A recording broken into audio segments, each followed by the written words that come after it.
სკოლაში ტარდება აფხაზეთის კვირეული სათაურით, ჩემი თვალით დანახული აფხაზეთი. მოსწავლეები სხვა ღონისძიებებს ატარებენ, სხვა აქტივობებს აფხაზეთთან დაკავშირებით.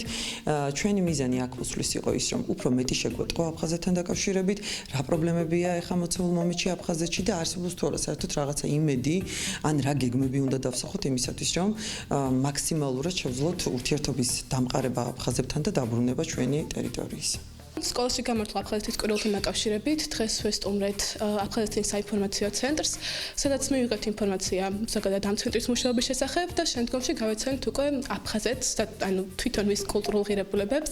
ქონდა საკმაოდ ვრცელი და საინტერესო საუბარი და ვთვლი, რომ ეს შემეცნებითი იქნება, ანუ სიამოვნებით მომიყვანდი ყველა ჩემს თანატოლს და ყველა ჩემი თაობის წარმომადგენელს და დავასწრებდი ამ საუბარზე, იმიტომ რომ ეს იყო ნამდვილად საოცრად შემეცნებითი და ვთვლი, რომ ყველას უნდა ქონდეს მოსმენელი.